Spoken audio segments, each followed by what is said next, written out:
50조 1,527억 원. 건군 이래 최초로 50조 원을 돌파한 대한민국 국방 예산. 어디에 어떻게 사용될까요? 강군 건설 완수라는 시대적 사명을 우리 군은 어떻게 이행할까요? 국방 포커스 지금 시작합니다.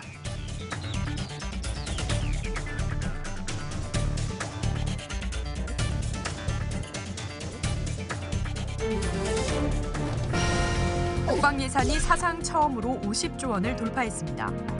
역대급 국방 예산, 힘을 통한 평화를 구현할 수 있을까요? 전방위 안보 위협에 주도적으로 대응하기 위한 집중 투자. 지금부터 2020년 국방 예산을 집중 분석해 보겠습니다. 시청자 여러분 안녕하십니까? 윤지연입니다. 지금부터 2020년도 국방 예산 편성 중점과 효율적 운영 과제를 살펴보겠습니다. 함께 분들 소개해드리죠. 이영빈 국방부 기획예산관 나오셨습니다. 안녕하십니까? 홍미루 방위사업청 재정계획 담당관 나오셨습니다. 안녕하십니까? 강석승 21세기 안보전략연구원장 나오셨습니다. 네, 안녕하십니까? 유준형 한국국방연구원 재정분석연구실 선임연구원 나오셨습니다. 안녕하십니까? 올해 국방 예산이 확정되자 언론들이 앞다퉈 국방 예산 50조 원 시대가 열렸다라고 보도했습니다. 건군 이래 최초 50조를 돌파한 국방 예산 어떤 의미일까요? 딱 한마디로 얘기를 좀 들어보겠습니다. 네, 국장님. 네. 저는 국방 개혁을 완수하라는 국민의 뜻이라고 생각합니다. 국민의 뜻이다. 정말 딱 한 말씀으로 말씀해 주셨습니다. 예, 홍 과장님. 네. 저는 올해 국방 예산은 다재다능이다 이렇게 표현하고 싶습니다. 네. 그 의미는 특히 국방 예산 중에서 방위력 개선 예산은 저희가 그 무기체계 획득뿐만 아니라 국방 기술 개발, 또 방산 육성 등 그 국가 경제 성장에까지 기여하는 측면이 있기 때문입니다. 네. 네. 정말 50조를 돌파했기 때문에 이제 앞으로 60조 가기도 어렵진 않을 것 같습니다. 네. 원장님도 한 말씀 부탁드립니다. 네. 이 불확실한 안보 환경을 감안해서 이 전방위 안보 태세 위협에 아주 철저하고도 적절하게 대처하라는 국민의 뜻이 수렴된 것이 아닌가 이렇게 평가하고 싶습니다. 네, 그렇군요. 네. 유 박사님. 네, 저는 이제는 양보다 질을 생각할 때다라고 말씀드리고 싶습니다. 이 국방비 원래 규모란 거와 군사력 간에는 어느 정도의 정의 상관관계는 있습니다. 네. 하지만 궁극적으로는 양적, 질적이 성장이 동반되어야 네. 궁극의 군사력이 강화되기 때문에 이제는 우리가 양보다는 또 질에 관심을 더 가져야 될 때라고 생각합니다. 네. 자, 올해 국방 예산에 대해서 전문가들의 의견을 다 들어봤습니다. 우선 국장님 그래서요. 국방 예산 규모, 중점 사항 아무래도 제일 중요한 부분 아니겠습니까? 네. 지금 박사님께서 이제 양보다 질을 고려해야 될 시대라라고 말씀해 주셨는데 설명해 주시겠습니까? 네. 그 최근 한반도에 둘러싼 군사적 긴장이 다시 고조가 되고 있습니다. 북한은 군사적인 고강도 도발을 시사를 했고요. 미국 국방장관은 정치적 해법이 가장 중요하다고 말을 하면서도 또 한편으로는 파이트 투나잇을 외치기도 했습니다. 네. 이처럼 안보 환경이 지금 불확실성이 굉장히 높은 상황에서 한반도 비핵화와 평화체제 구축이라는 목표를 위해서는 강력한 군사력이 뒷받침이 돼야 합니다. 네. 국방 예산 50조는 바로 그런 부분을 확실하게 뒷받침할 수 있는 재원이라고 생각이 되고요. 2020년도 국방 예산은 정확하게는 금년 대비 7.4% 증가한 50조 1,527억 원입니다. 군사력 건설에 투입되는 방위력 개선비는 8.5%가 증가한 16조 6,804억 원, 또 전력 운영비는 6.9%가 증가한 33조 4,723억 원으로 책정이 됐습니다. 네. 방위력 개선비 투자 중점을 보면요. 전방위 안보 위협에 대응할 수 있도록 하고요. 자체적인 방위 산업 역량을 갖추는 겁니다. 방사청에서도 말씀해 주시겠지만 국방 R&D 예산이 그 어느 때보다도 높게 책정이 됐습니다. 자주 국방 차원에서 큰 의미가 있을 것으로 네. 보고요. 전력 운영비의 경우에는 첨단 전력의 적정 유지비 반영이랄지 실전 같은 교육 훈련 체계 구축, 또 4차 산업혁명 기술의 국방 운영 접목, 그리고 장병의 사기 진작을 위한 복무 여건 개선에 중점을 뒀습니다. 네, 한반도 안보 상황을 가장 잘 고려해야 되겠죠. 내실이 있는 또 국방 운영을 위해서 50조 1,527억 원 정말 잘 편성이 됐습니다. 자, 그래서요, 유 박사님, 이러한 국방 예산의 어떤 규모 또 편성 중점에 대해서 어떻게 지금 평가를 해보시고 계시는지 궁금해지고요. 그다음에 50조 원에 이제 진입하면서 우리나라가 세계 국방 예산 순위 탑5 이제 진입을 목전에 두고 있다라고 하는데 우리 주변국들의 상황은 어떤지 동시에 좀 말씀해 주시겠습니까? 뭐 규모는 일단은 어느 정도 확보를 했다고 하기 때문에 이제 편성 중점부터 말씀을 드리면 국방 예산도 국가 예산, 국가 재정의 일부입니다. 네. 따라서 이 국가 재정의 편성 중점과 어떻게 부합되느냐도 반드시 봐야 되고요. 또 하나는 이제 국방 예산이 두 가지로 이루어져 있는데 전력 운영과 방위력 개선. 네. 거기에 중점 사항들을 간단하게 한번 짚어보겠습니다. 우리나라 올해 국가 재정 편성 중점은 뭐 여러 가지가 있습니다만 첫 번째 경제 활력, 조기 회복하고 민생 개선 및 국민의 삶의 질이라는 부분을 굉장히 강조하고 있습니다. 이 국방 예산 역시도 이러한 기조에 따라서 얼마나 부합되는지를 한번 살펴보고 네. 각각 분야별로 조금씩 말씀을 드리겠습니다. 그런데 이제 국방 예산 같은 경우 제일 중요한 게 안보 위협에 얼마나 잘 대응하는 건데 올해에 있어서 가장 중요한 거는 주도적으로 대응하는 부분입니다. 저희들이. 네. 그래서 얼마나 주도적으로 국방력 강화에 우리가 얼마나 힘을 쓰고 그런 식으로 편성이 됐느냐를 살펴보면 한 축인 전력 운영비에서는 크게 세 가지를 제가 꼽을 수 있습니다. 국방 인력 구조 개편 부분, 교육 훈련 강화 부분, 그리고 장병 복지 향상 소요 부분 세 가지로 되어 있습니다. 네. 국방 인력 구조 개편은 많은 국민들도 아시겠지만 20년 이후 복무 연령에 대한 인구 구조가 급격하게 변화하기 때문에 여기에 반드시 대응을 해야 됩니다. 네. 저희들이 군사력을 유지하기 위해서 따라서 반드시 필요한 부분에 집중이 잘 되었고요. 또 그것에 따라서 교육 훈련 강화도 또 짧은 복무 기간과 부족한 어떤 장병들의 숫자가 생긴다면은 그것을 보완할 수 있는 교육 훈련은 반드시 강화돼야 되기 때문에 아주 집중 잘 되어 있다고 생각합니다. 마지막으로 우리 국가 재정의 가장 기본적인 목표인 국민 삶의 질 네. 역시 우리 장병들도 우리 국민입니다. 따라 장병 복지 향상 소요에 대해서 항상 굉장히 집중을 하고 있는 부분에 있어서는 굉장히 전력 운영은 기본적인 어떤 취지와 목표에 잘 부합되게 됐다고 판단됩니다. 네. 또 하나 이제 바로 무기나 이런 부분을 획득하는 방위력 개선 부분은 크게 세 가지입니다. 전방위 안보 위협 대응, 전시 작전 통제권 전환, 국방 R&D, 방위 산업 활성화 이 세 가지를 꼽을 수가 있습니다. 네. 전방위 안보 위협 대응은 뭐 항상 저희들이 신경 써야 되는 부분이지만 전시 전적권은 아시겠지만 22년을 현재 목표로 하고 있지 않습니까? 여기에 따라서 우리가 많이 적극 보완해야 되고 할 능력들이 많이 있습니다. 네. 이런 부분들을 지금 저희가 집중해서 편성을 하고 준비를 하는 건 매우 적절한 편성이라고 생각을 하고요. 우리 국장님께서도 말씀하셨지만 이제 국방 R&D나 방위 산업은 어떠한 경우에도 우리가 지금 현재도 그렇고 미래를 대비하기 위해서는 반드시 우리가 간과해서는 안 됩니다. 네. 이런 부분들이 지금 굉장히 신경 쓰이고 있다는 것 또한 굉장히 바람직한 방향으로 편성됐다고 생각을 합니다. 그래서 종합적으로 봤을 때 국방력 강화는 편성 목표에 부합되게 국방력을 유지하는 부분, 전력 운영비죠. 또 건설하는 방위력 개선 부분들이 전반적으로는 짜임새 있게 편성됐다고 저는 평가하고 있습니다. 네. 그럼 주변국들의 국방 주변국의 예산. 경우에는 네. 지금 우리나라가 굉장히 빠르게 증가를 하고 있지만 순위적으로 생각했을 땐 여전히 이제 G10 그러니까 탑10 안에 든다고는 할 수 있지만 중요한 점은 제가 표현할 때는 흔히 말해서 G7으로 다가가고 있다. 그러니까 네. 격차가 많이 줄었다는 쪽으로는 생각을 할 수 있습니다. 네. 그렇지만 한 가지 우리가 간과하지 말아야 될 점은 경제력을 상징하는 GDP랑 연동해서 좀 생각을 해야 됩니다. 무조건 규모만 생각할 게 아닙니다. 이 GDP 대비 국방비 비율은 G5 정도까지는 올라갈 수 있을 것 같다. 그러니까 상당히 많이 올라갔다는 거죠. 그래서 네. 그 정도는 되지만 아직 우리가 뭐 탑5나 이런 거는 아직 아닙니다. 네. 그 정도는 아닙니다. 예. 그래서 양적으로 봤을 땐 그런데 하지만 우리가 간과해서는 안 될 부분이 하나 있습니다. 바로 국가 재정 대비 국방비 비중입니다.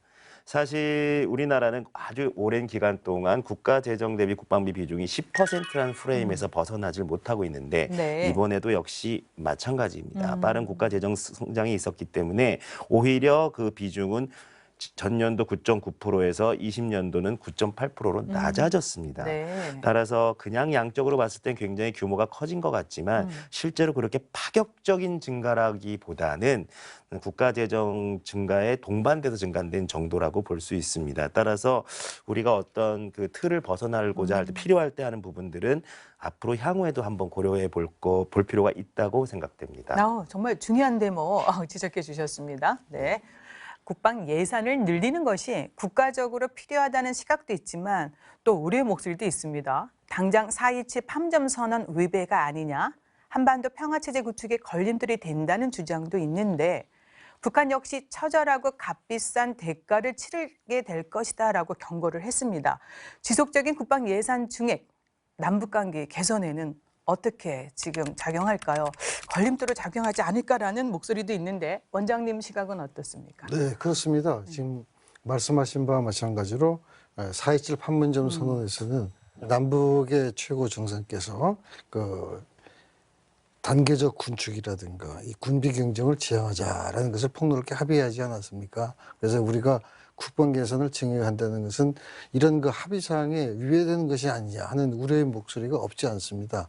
그러나 뭐 잘 아시다시피 국방 예산이라는 것은 자국의 안보를 지키기 위해서 필수적인 게 아니겠습니까? 네. 그리고 우리나라 같은 경우를 보게 되면은 2020년도 그러니까 올해죠. 올해 그 예산 증가율이 GDP 2.5% 정도 수준입니다. 이것은 세계 한 10위 수준인데 네. 특히 우리는 분단 상황을 고려한다면은 그렇게 이 예산이 크게 증가된 게 아닙니다. 아까 우리 이 국장님께서도 잠깐 말씀을 해주셨지만 올해 예산의 부문별 증액을 보게 되면은 일단 뭐 국방 예산이 50조 원이 넘는다고 하지만 이것은 뭐 복지 노동이라든가 지방 행정이라든가 교육 부분에 있어서는 좀 뒤처지는 거 아니겠습니까? 그래서 네. 북한 당국은 상당히 여기 민감하게 반응을 하죠. 그러나 우리가 분단이라는 특수 상황을 고려할 때는 일단 내정 불간섭 원칙이고 우리 안보는 우리가 지켜야지 우리가 누구한테 의존하면 되겠습니까? 네. 그래서 제가 볼 때는 이것은 남북관계 개선에 걸림돌로 작용한다는 것은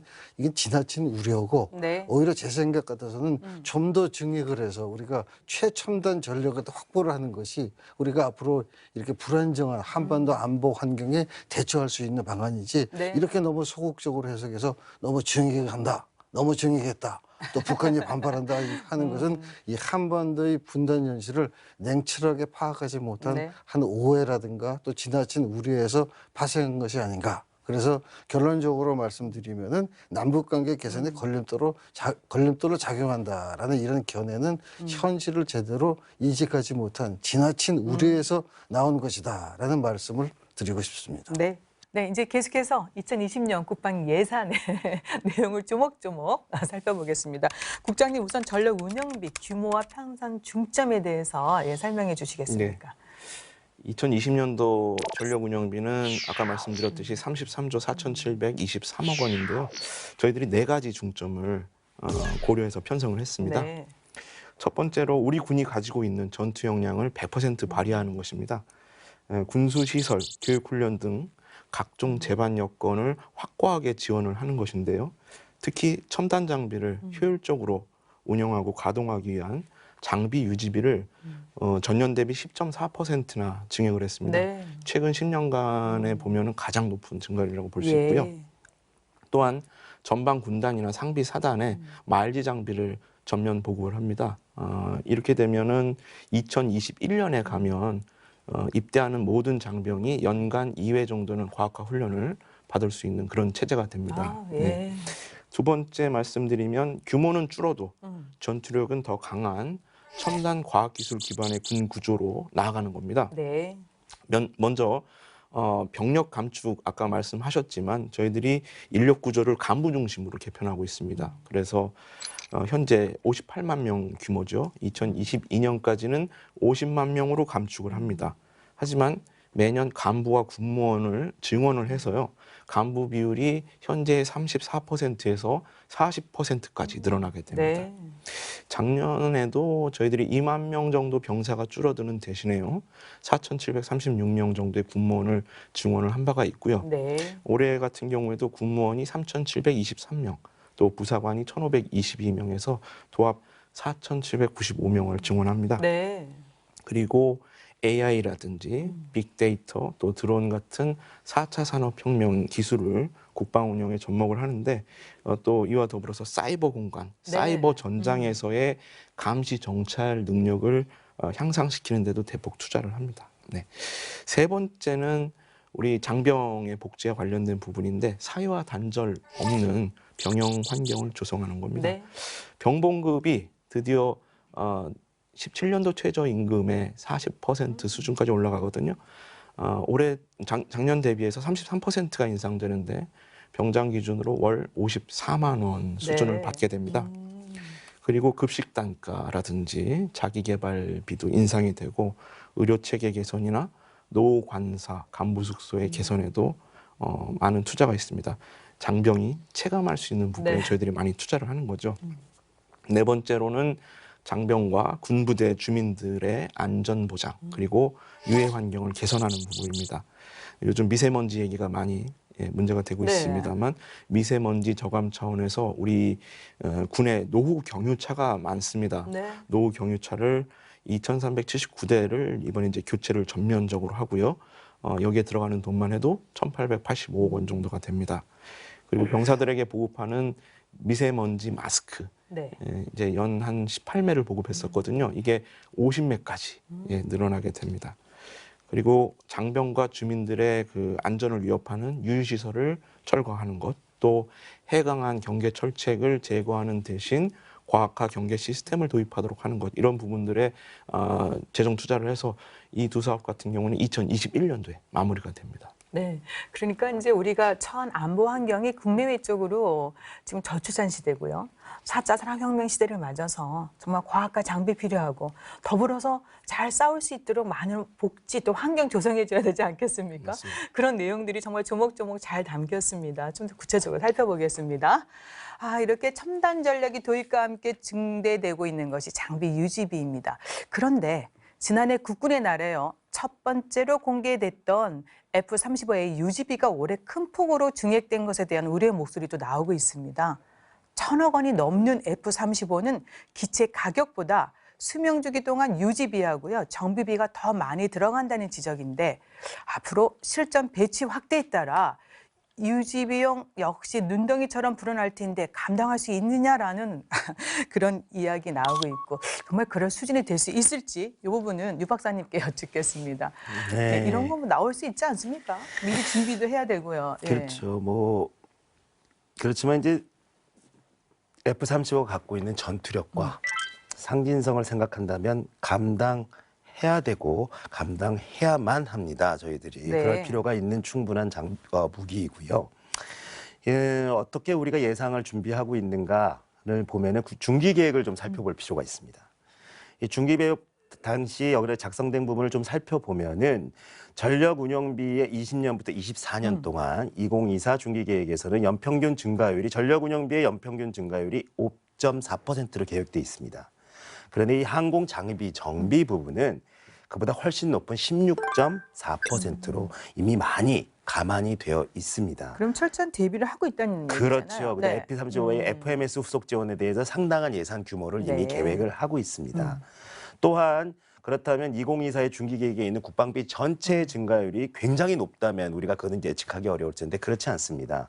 연평균 약 6.9%, 7% 조금 안 되게 되어 있습니다. 지금 현재 올해 7.4%를 증가한 걸 감안한다면 우리가 감당하지 못할 수준은 아닙니다. 네. 하지만 F-35의 경우뿐만이 아닙니다.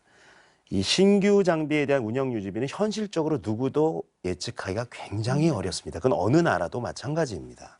따라서 이를 개선하기 위해서 지금 현재 그러나 이 예측 차이가 굉장히 크기 때문에 네. 재정 당국 또 국방 당국 또 그것을 관련한 연구하는 연구기관에서 공동으로 굉장히 노력을 해서 이런 장비 유지비의 예측도를 제고하기 위해서 정말 많은 노력을 기울이고 있고 준비를 하고 있습니다. 이런 노력들이 아마 향후 많은 부분에서 개선이 이루어질 것 같아서 네. 크게 예측을 벗어나지 않는 수준으로 잘 조정돼서 운영될 수 있을 것이라고 믿습니다.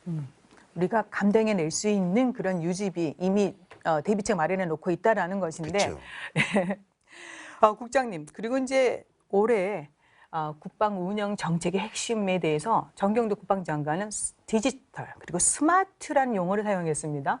그만큼 이제 4차 산업혁명 시대에 발맞춰서 지금 언급해 주신 대로 첨단 기술에 이제 기반한 스마트 국방 운영을 하겠다는 것이 아닐까 싶은데요. 조금 더 강조해 주시겠습니까? 네. 스마트 군에 어울리는 가장 핵심적인 첨단 기술을 반영한 예산이 저희들이 드론과 로봇에 대한 예산이라고 얘기할 수가 있겠습니다. 이 무인 체계라고 한마디로 말씀드릴 수 네. 있겠는데요. 이 무인 체계를 국방 전반에 활용하기 위한 사업에 저희들이 전년도 대비 53%나 증액한 255억 원을 편성했거든요. 그럼 획기적인 그렇습니다. 상황 같은데. 그렇습니다. 이 무인 체계는 아시겠지만 아군의 피해를 최소화하면서도 군사적 목적을 달성하는 데 유리하고요. 또 기존의 그 재래식 무기에 비해서 굉장히 저렴합니다. 네. 그런 이유로 굉장히 주목을 받고 있죠.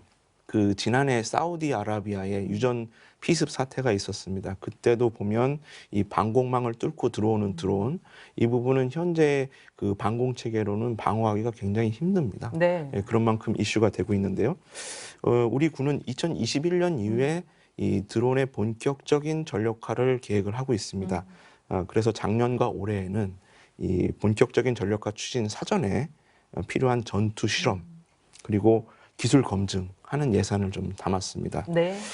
그리고 여기에는 안티 드론, 즉 적의 드론을 포획하거나 주파수를 교란하는 그런 부분의 시험도 가능한 그런 사업이 포함이 됩니다. 그리고 이제 드론 외에도요. AI나 IoT, AR, VR 같은 이런 4차 산업 기술을 적용하는 부분에도 저희들이 2배 이상, 전년 대비 2배 이상 늘어난 329억 원을 투입을 하거든요. 네.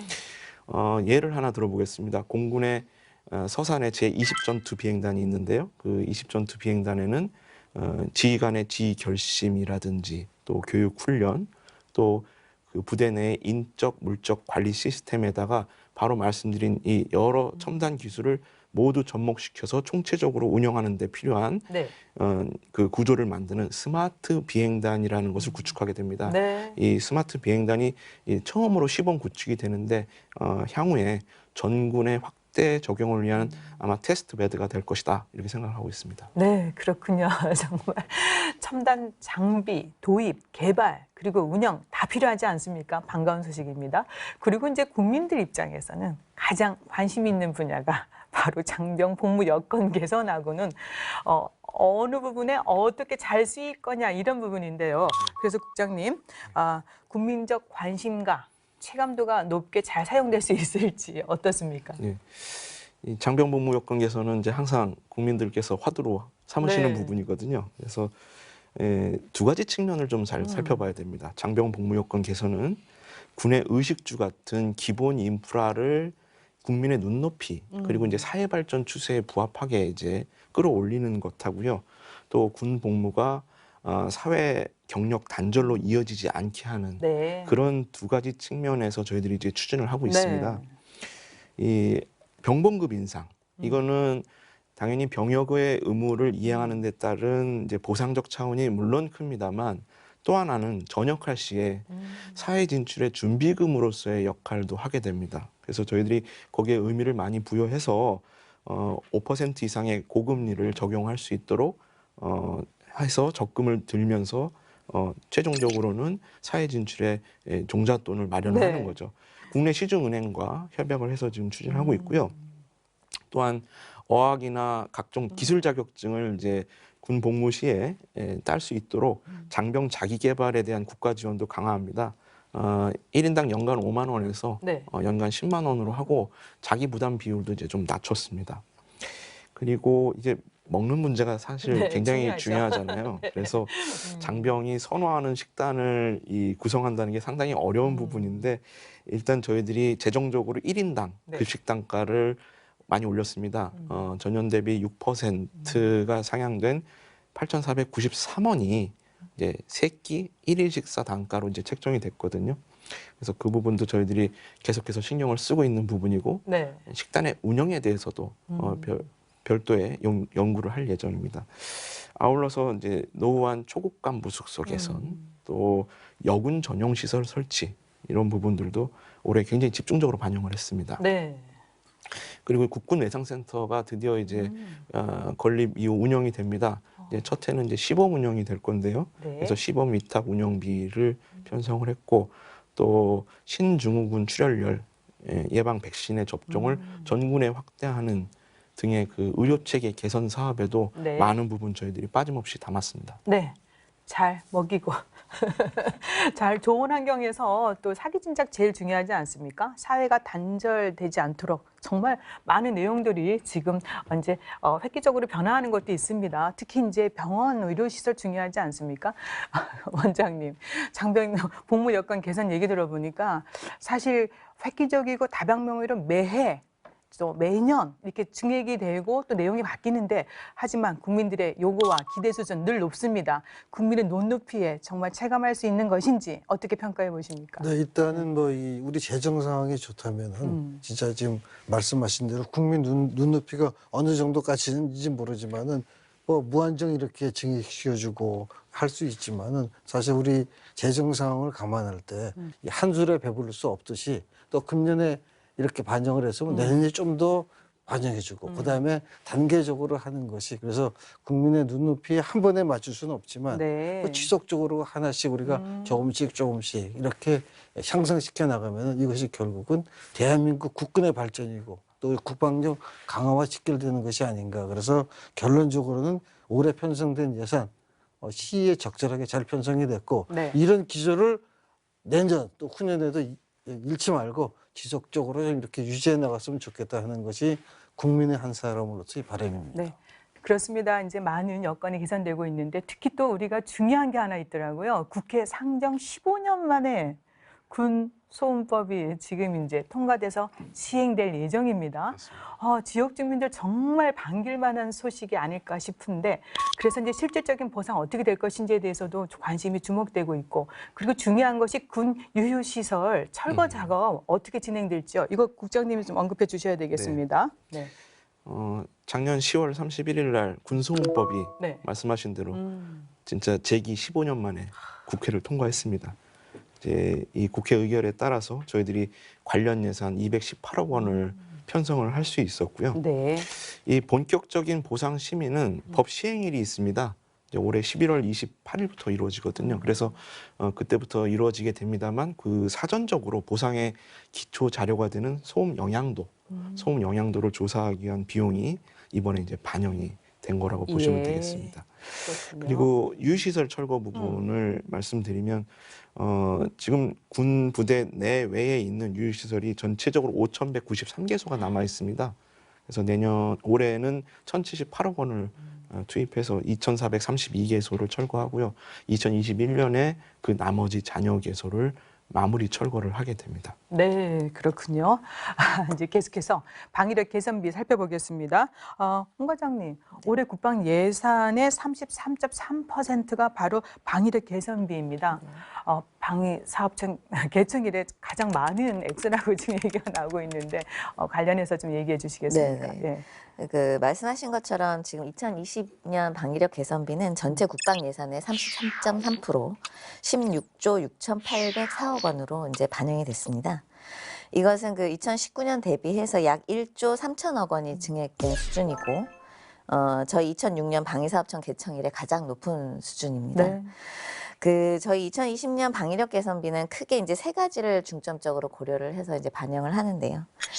먼저 이제 가장 중요한 것은 이제 국방력 강화를 위해서 무기 체계를 확보하는 것입니다. 네. 그래서 무기 체계는 이제 우리 군이 전방위 안보 위협에 주도적으로 대응할 수 있도록 핵 WMD 대응 전력, 그다음에 네. 감시 정찰 및 지휘 통제, 그리고 군 구조 개편, 전자권 전환을 위한 무기 체계 확보에 예산을 이제 중점적으로 편성한 것이고요. 네.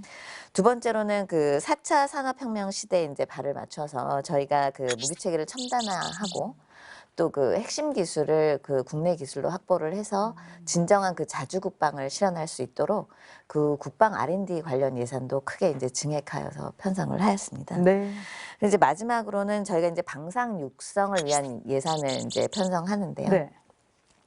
이 방산 육성 예산은 국내 방위 산업의 어떤 경쟁력을 강화하고 또 나가서 방산 수출을 지원함으로써 저희 그 국가 경제 성장에 기여할 것으로 기대가 됩니다. 네, 네. 더불어 이제 일자리가 또 많이 네, 창출되기를 기대해 보겠습니다.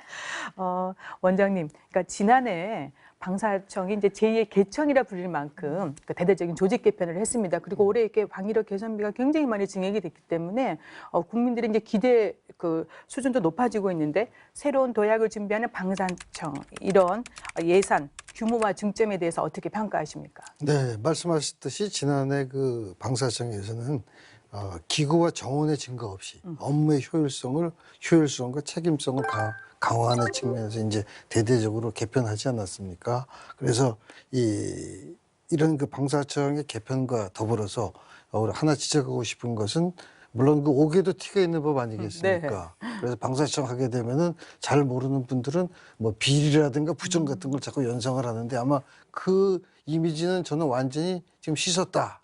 이렇게 저희 평가를 하는 가운데 지금 조금 전에 우리 과장님께서 말씀을 해주셨지만 국방 예산 중 방위력 개선비 비중이 33.3%고 그리고 예산이 1조 이상 늘어난 16조 6,800억 원이다. 이렇게 이제 말씀을 해주셨는데 제가 보기에는 이 방위력 개선을 하기 위해서는 최첨단 장비 이걸 도입이 우선 아니겠습니까? 아시다시피 최첨단 장비 중에서는 뭐 스텔스기라든가 이 엄청난 고가의 장비들이 있지 않겠습니까?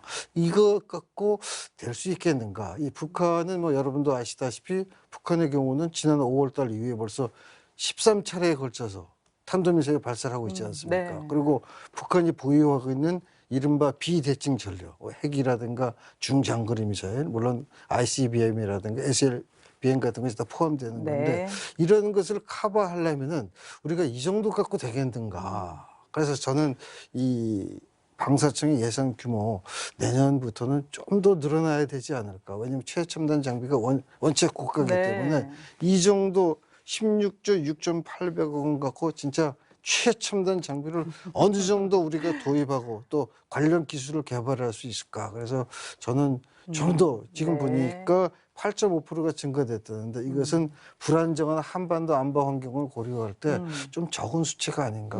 내년에는 우리 홍 과장께서 더 열심히 하셔서 좀 더 늘려야 됩니다. 그래야지만 우리가 북한과 대처할 수 있고 한반도 평화를 갖다가 정착시킬 수 있지 않겠습니까? 그래서 저는 조금 부족한 게 있다. 그래서 내년에는 좀 대폭 늘려야 된다. 이런 발언을 감히 좀 하고 싶습니다.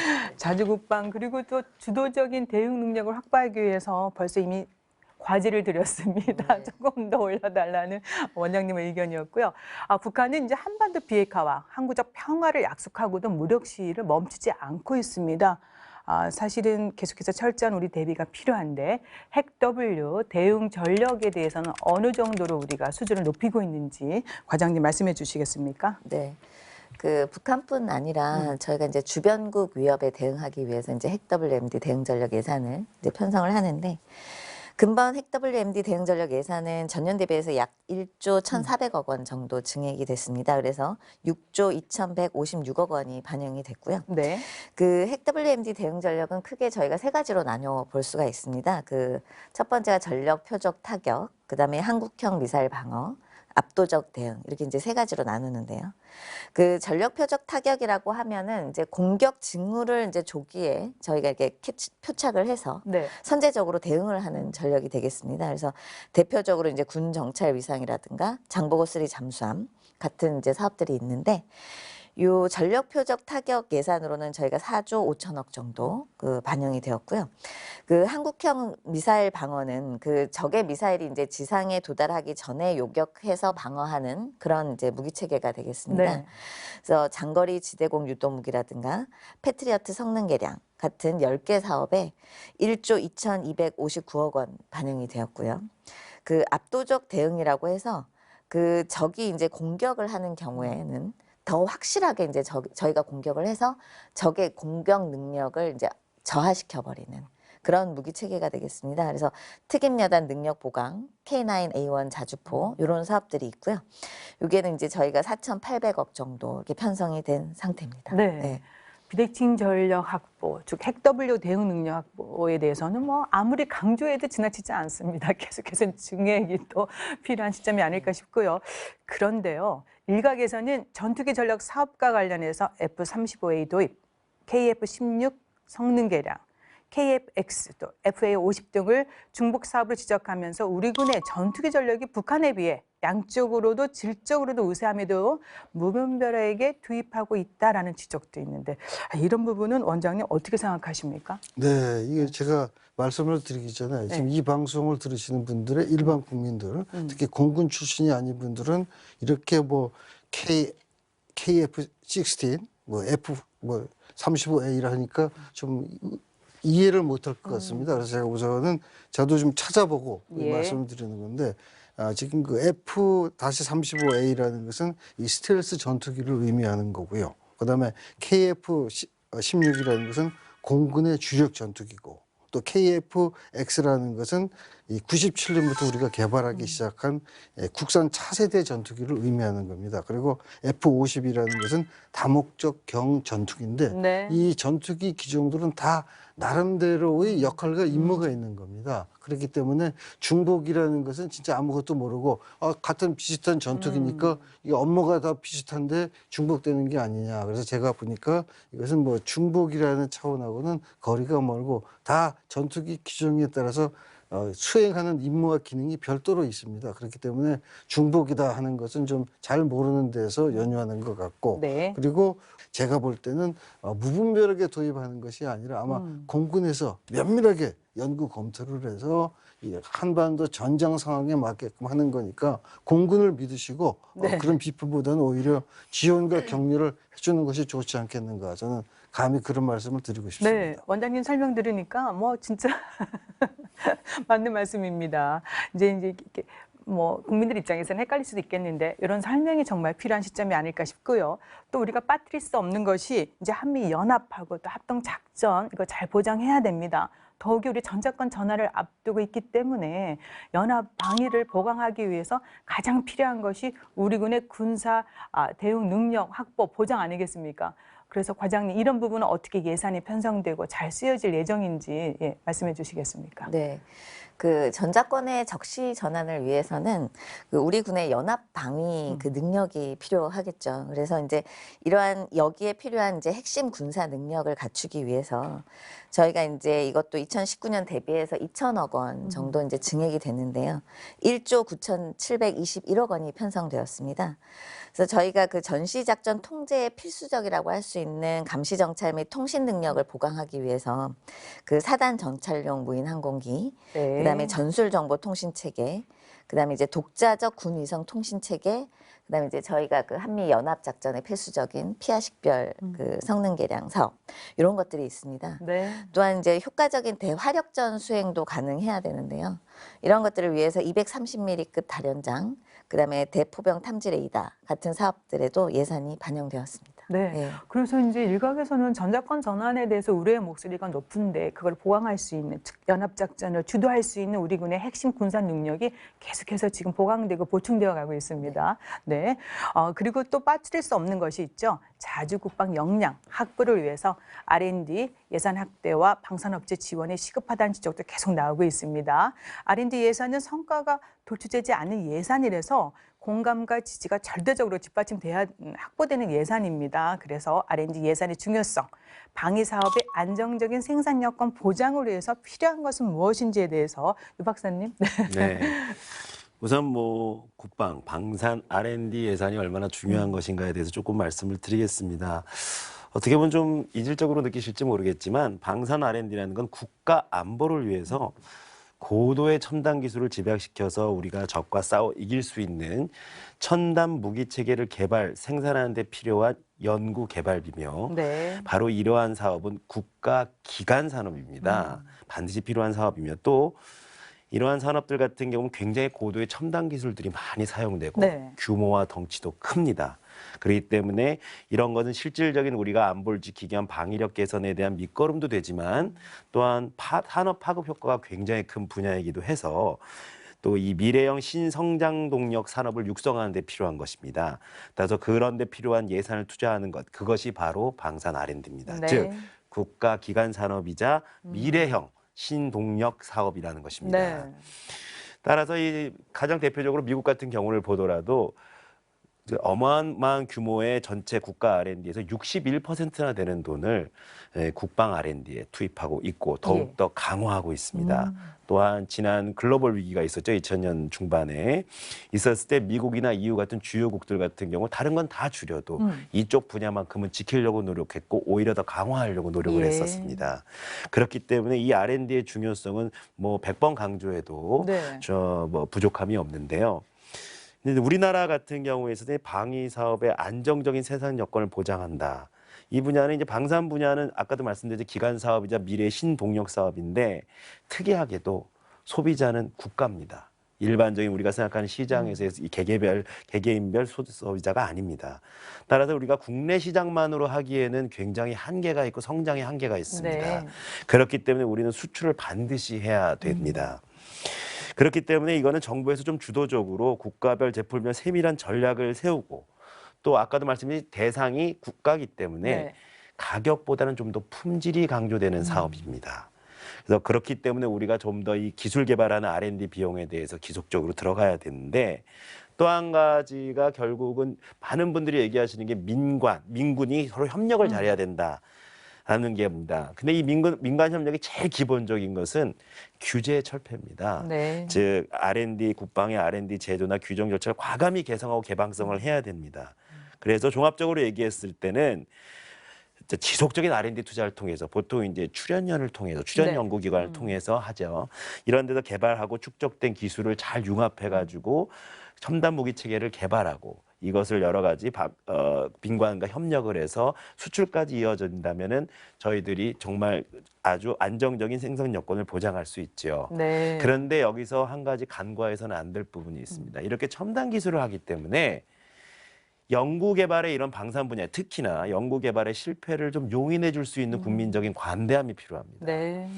실패만 했다 하면 다 비리다.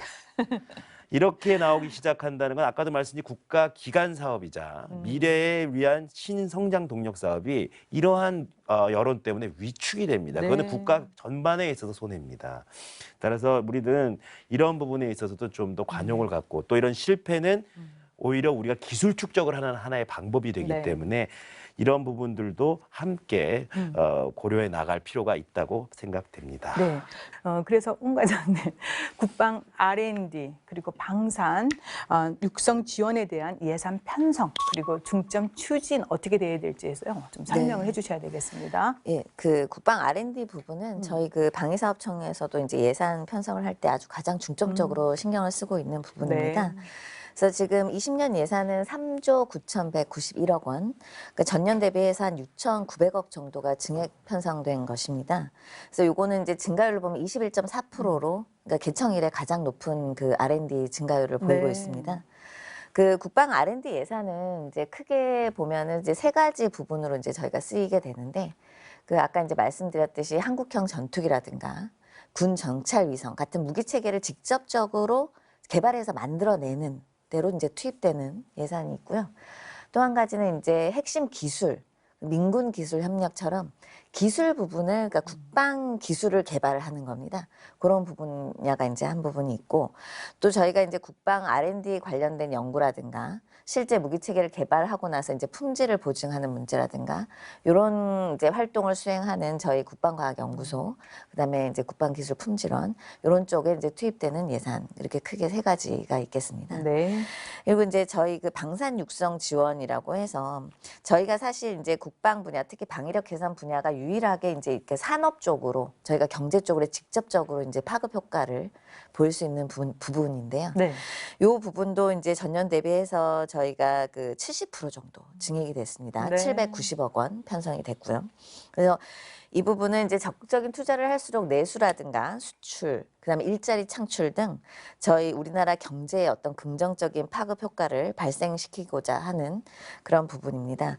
특히 이제 저희가 방산 수출을 확대하기 위해서 수출국 요건에 맞도록 그 무기 체계를 개조 개발할 수 있도록 이제 지원하는 예산이 있습니다. 네. 그 예산이 이제 200억 원 이상 크게 증액이 되었고요. 또 이번에 이제 새로 방산혁신 클러스터라고 해서 그 방산 강소기업이라든가 벤처기업들의 부품 국산화를 이제 체계 업체들하고 이제 대기업들과 상생 협력을 통해서 지원할 수 있게 예산을 하는 부분도 이제 반영이 됐습니다.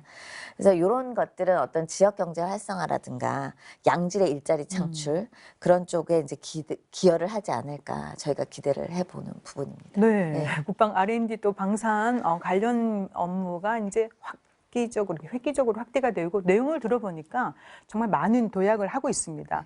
그런데 과장님, 방위력 개선 사업 예산이 지난 그러니까 3년을 자료를 보니까 연평균 11%라는 정말 높은 수준의 그 이제 비율이 확대되고 있는데 문제는 이제 그만큼 늘어난 만큼 잘 써야 되는데 정말 잘 쓰여질 수 있을지 이런 거에 대한 우려의 목소리도 있는데 어떻습니까? 네. 사실 이제 과거 저희 방위사업청 예산 집행률, 방위력 개선비 예산 집행률이 약 93% 내외에 불과했습니다. 그런데 이제 저희가 2018년에 예산이 10.8% 증가했거든요. 그때 집행률이 94%. 예, 다소 이제 소폭 올랐고요. 예. 그다음에 이제 작년 같은 경우에, 그러니까 2019년 같은 경우에 13.7% 전년 대비 예산이 증가했는데 지금 현재 저희 집행률이 96% 이상이 나오고 있습니다. 네. 이처럼 그 예산 증가와 동시에 저희 이제 이 집행의 효율성도 저희가 이제 점차 제고시키고 있는데요. 사실 20년도에는 저희가 꼭 필요한 예산, 그러니까 그 쓸 수 있는 예산만 요구를 했고 사실 저희가 청 내부적으로나 기재부 또 협의를 할 때나 국회 단계 심사를 받을 때나 가장 우선적으로 검토를 했던 부분이 이제 필요성하고 집행 가능성입니다. 그래서 그 이제 내년에도 저희가 방위력 개선 사업 예산은 그 꼭 필요한 곳에 이제 필요한 부분만 반영이 네. 됐기 때문에 네. 잘 집행될 수 있을 것이라고 제가 믿고 그러니까 있습니다. 예산 확보도 중요하지만 지금 언급해 주신 대로 예산 집행률이 높아야 됩니다. 걱정 안 해도 되겠습니까? 네. 네, 계속해서 네. 애써주셔야 네. 됩니다. 작년 결산 심사에서요, 국방 예산 집행과 관련해서 국회에서 여러 가지 지적이 이미 나왔습니다. 예산의 2월과 불용은 국회의원들이 늘 지적하는 단골 메뉴입니다. 단지 수치만으로 재정 운용의 효율성을 판단해서는 안 되는 부분도 있지만 특히 국방 예산은 더 그럴 것 같습니다. 이런 부분에 대해서 유 박사님 조금 우리가 주의할 건 또 주의해야 되지 않겠습니까? 네, 좀 아마 일본 국민들께서도 얼른 와닿지는 않겠지만 저희가 그래도 열심히 계속 설명을 드려야 될 것 같습니다. 일반적으로 예산안 예산의 타 부처의 예산들은 네. 상당 부분이 좀 일반적으로 얘기하면 정부 보조금, 사업비 지원금 같은 것입니다. 그래서 일괄적인 지팡을 통해서 이루어지기 때문에 네. 어떻게 보면 집행 실적이 조금 높아 보일 수 있습니다. 하지만 이 국방 예산을 집행하고 있는 이 국방부는 이 엔드 유저 마지막 사용자까지 포함해서 집행하는 직접 집행기관입니다. 또 아시다시피 뭐 무기 구매라든지 이런 부분들은 대규모의 장기간 사업입니다. 네. 상당 부분이 또 해외 구매로 많이 이루어지기 때문에 네. 정말 저희 손에선 전혀 예측할 수 없는 외부적 요인들이 아주 많이 발생합니다. 그럴 수밖에 없는 구조고요. 이거는 비단 우리나라만의 문제는 아닙니다. 국방 예산을 다루고 있는 모든 나라들, 모든 나라 국방 예산이 있으니까 다 똑같이 국방 예산의 집행에 어려움을 갖고 있다는 점입니다. 그래서 이러한 국방 예산의 여러 가지 특수성을 좀 감안을 해야 되기 때문에 네. 그렇게 감안을 해도 국방재정 운용의 효율성을 좀 판단해야지 다른 부처랑 똑같이 뭐 집행률, 뭐 2월액, 2월 규모, 뭐 불용 규모를 1대1로 이렇게 일괄적으로 비교하는 것은 적정하지 않다고 판단이 됩니다. 하지만 우리가 국방적인 효율성을 그렇기 때문에 제고할 필요 전혀 없다. 충분히 되고 있다만 할 건 아닙니다. 지속적으로 노력은 이루어져야 됩니다. 그간 이제 여러 가지 뭐 빈번하게 좀 일어날 수도 있었던 일들이 대규모 사업에 대해서 잦은 계획 변경도 좀 있었고요. 네. 또 처음부터 약간 부실한 사업 계획을 가지고 갔기 때문에 재정 효율성이 저하되는 이런 부분들은 또 있습니다. 이런 부분들에 대한 노력들은 역시 계속 지속되어야 합니다. 하지만 한 가지 꼭 간과하지 말아야 될 것은 우리 홍 과장님께서도 말씀하셨지만은 이 국방적 효율성이 끊임없이 많이 지적돼 왔다고 하듯이 저희들도 이 국방 당국도 엄청나게 노력을 했습니다. 그것을 개선하기 위해서 지금 방위력 개선비 같은 경우는 여러 가지 외부적 요인이 있음에도 집행 실적이 향상됐듯이 이런 집행 실적 향상을 위한 노력을 한 것들을 우리 또 재정 당국이나 국민들도 재평가를 좀 해주셨으면 좋겠습니다. 네. 무조건적으로 보지 마시고 정말 많은 노력하는 걸 저도 옆에서 같이 또 일도 하고 봐왔기 때문에 네. 그런 것들도 재평가돼야 네. 된다고 판단됩니다. 하지만 그럼에도 불구하고 2월과 불용을 최소화시키기 위한 노력은 꾸준히 이루어져야 되고 개선책 마련 시급합니다. 국장님 어떻게 이 부분 어떻게 하실 겁니까? 네. 패러다임이 많이 바뀐 것 같아요. 예전에는 국방 예산이라는 게 획득 위주의 체계였다면 현재는 이 경제 성장률에도 직결되는 예산의 집행 이 부분을 굉장히 신경을 쓰고 있습니다. 네. 실제로 그 예산의 볼륨이 가장 큰 국방부와 방사청 그리고 국토교통부에서 집행이 되는 것에 따라 경제 성장이 견인이 된다라고 하는 식으로 정부에서도 지금 분석을 하고 있거든요. 네. 그래서 저희들도 굉장히 예산 집행에 신경을 쓰고 있습니다. 예산 집행률이 연말에 얼마나 나오느냐가 굉장히 중요한 하나의 성과로 자리 잡고 있는 그런 추세입니다. 특히 작년부터 정부에서는 투자 비목이라고 해서요. 시설비하고 자산 취득비가 있습니다. 예산 코드상 420, 430 비목인데 이 두 개를 총량을 합쳐보면 이제 국방부 소관만 따져봤을 때 한 4조 5천억 정도 나오거든요. 그 금액이 어느 정도 집행이 될 수 있느냐가 이 전체 경제 성장과 GDP 성장률에 굉장히 영향을 미친다라고 보고 있습니다. 그래서 저희들이 굉장히 중점 관리하고 있는 대상이고요. 작년에 이제 89% 정도를 집행 목표로 이 투자 비용을 했었는데요. 네. 이제 올해는 보다 도전적인 목표 설정을 해서 93% 이상 집행하려고 하고 있습니다. 예. 이 각군하고 집행 시스템 전반을 다시 한번 좀 살펴보고 있는데요. 네. 거의 뭐 매주 단위로 집행 점검단 회의체를 운영하고 있어서 네. 굉장히 저희들이 많이 그 심혈을 기울이고 있다는 말씀드리겠습니다. 네, 정말 설명을 너무 잘해주셨습니다. 국가 안보와 국가 경제 성장 두 마리 토끼를 우리 국방부가 잘 또 달성할 수 있도록 뒷받침해줘야 됩니다. 네, 국장님 어깨가 무거우시겠지만 전진해야 되겠습니다. 네, 노력하겠습니다. 지금까지 2020 국방 예산 어디에 어떻게 편성됐는지 정말 세세하게 살펴봤습니다. 어려운 국가 재정 여건 속에서요 마련된 소중한 재화입니다. 어떻게 효율적으로 사용해야 될지 끝으로 당부와 다짐의 말씀을 듣겠습니다. 네, 원장님 조언 주십시오. 네. 네, 북한의 그 탄도미사일 발사 등 이 한반도의 안보 상황이 상당히 불확실하게 되고 있지 않습니까? 그래서 이런 그 안보 환경을 감안해서 우리가 이 전방의 안보 위협에 주도적으로 대응하기 위해서 우리가 이번에 편성한 것이 국방예산 증액이 아니겠습니까? 네. 이럼에도 불구하고 북한에서는 우리 국방예산 증액에 대해서 남북 관계를 파국으로 몰고 가는 무분별한 행위다. 또는 뭐 이 남조선 당국이 무분별한 동족 대결 책동을 했다. 그렇기 때문에 우리는 처절하고 값비싼 대가를 꼭 치르게 될 것이다라고 경고를 하고 있는데 네. 제가 끝으로 강조하고 싶은 말씀은 구독이 무서워서 장 못 던 거지 않습니까? 네. 그래서 우리는 북한의 이런 경고는 그네들이 하는 말이지 우리는 우리 안보는 우리가 스스로 지켜야 되지 않겠습니까? 이런 측면에서 국방예산은 앞으로도 이 지속적으로 증강을 시켜서 네. 우리 국민 모두가 이렇게 안락하고 이 위협을 받지 않는 상황에서 풍요롭고 행복한 생활을 영위해 나갈 수 있도록 네. 지속적으로 증액하는 것이 바람직하다. 그래서 좀 부족한 감이 있으니까 내년에 좀 더 증액을 저부터도 세금을 많이 내면 되지 않겠습니까? 네. 그래서 그런 말씀을 충평으로 하고 싶습니다. 네, 국방 예산 증액에 대한 국민적 동감, 지지 정말 필요합니다. 네, 유 박사님. 뭐 모든 국가 예산 그렇지만 국방 예산도 국민의 소중한 세금으로 이루어진 겁니다. 그렇기 때문에 이 집행을 하는 데 있어서 지속적인 모니터링을 통해서 낭비적 요인을 찾아내 최소화시킨 노력은 기본이죠. 네.